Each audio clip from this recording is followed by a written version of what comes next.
नमस्कार, बिस्तक में आपका स्वागत है। मेरा नाम है ईशा मालवी।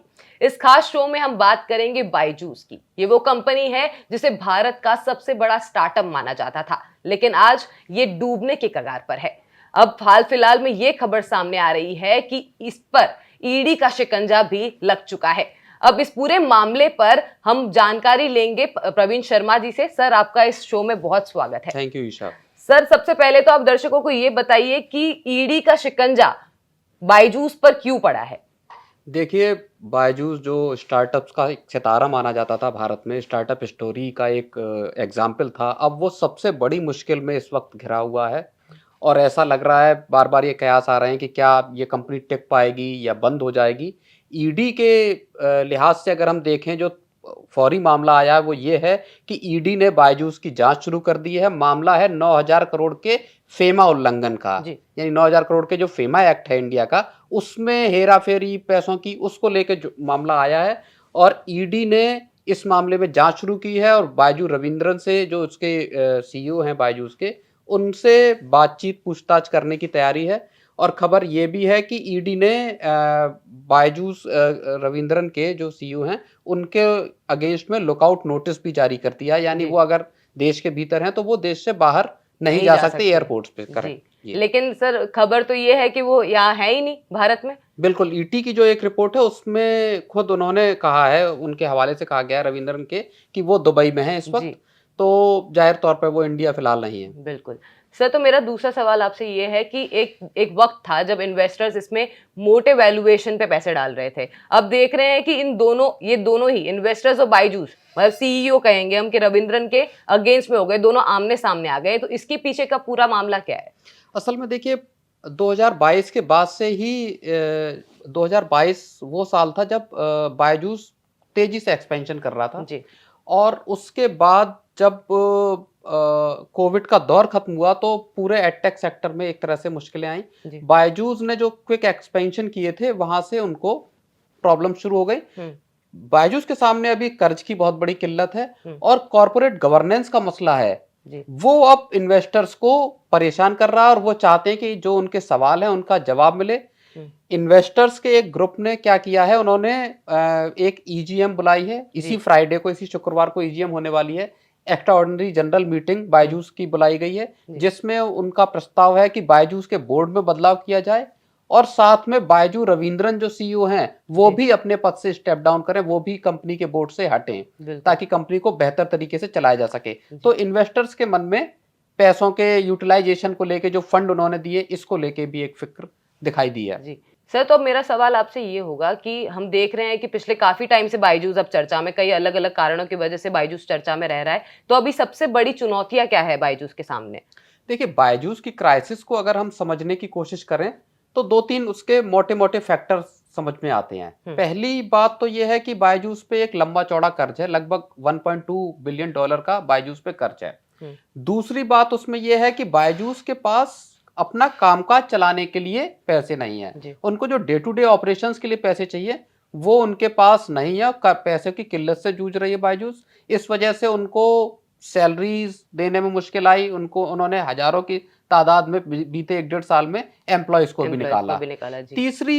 तीसरा फैक्टर इसका बड़ा यह है कि बायजूस के घाटे लगातार बढ़ रहे हैं। मैं आंकड़े अगर आपको देख के बताऊं तो 2019-20 में जो बायजूस का लॉस 231 करोड़ रुपए था, वो 2021-22 में बढ़ के 8,200 करोड़ रुपए के पार चला गया।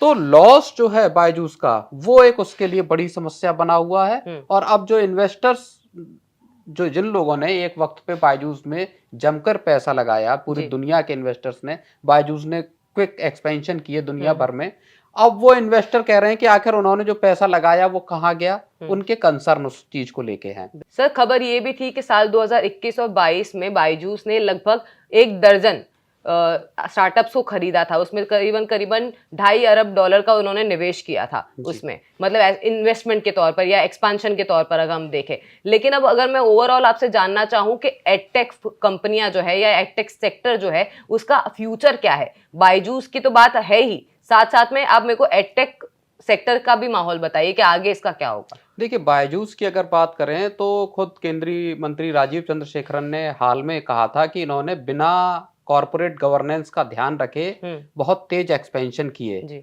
और लंबे चौड़े कर्ज लिए, तो उस वजह से बायजूस के सामने मुश्किल आई। आप ऐसे समझ लीजिए कि 2022 में जब बायजूस की वैल्यूएशन अपने पीक पे थी, तब बायजूस $40 बिलियन के वैल्यूएशन पे अपना आईपीओ लाने की तैयारी कर रही थी जी।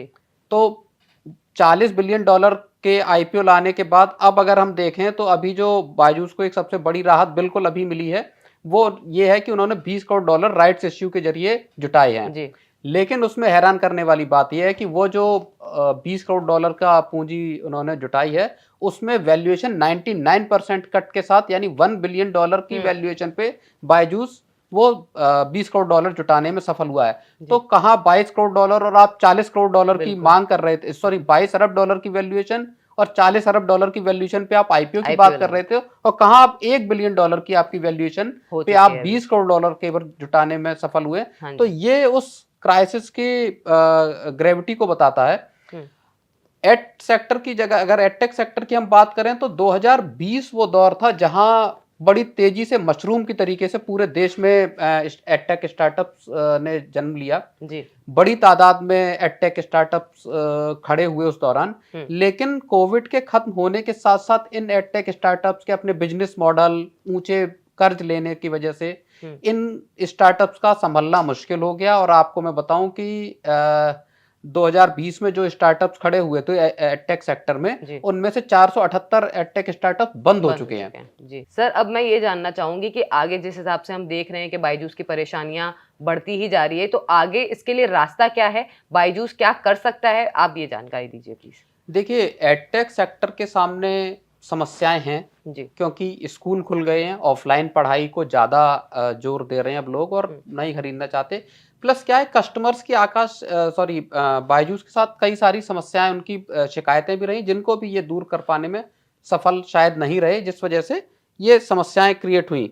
अब जो बायजूस रविंद्रन है वो कह रहे हैं कि हम जो ट्रांसपेरेंसी है फंड्स के यूटिलाइजेशन का, जो इन्वेस्टर से पैसा मिला उसका ध्यान रखेंगे और ट्रांसपेरेंसी लाएंगे। और वो खुद भी बोल रहे हैं कि जो इन्वेस्टर्स की डिमांड है कि आप बोर्ड का जो दोबारा से खड़ा कीजिए बोर्ड को, उसके लिए वो तैयार हैं।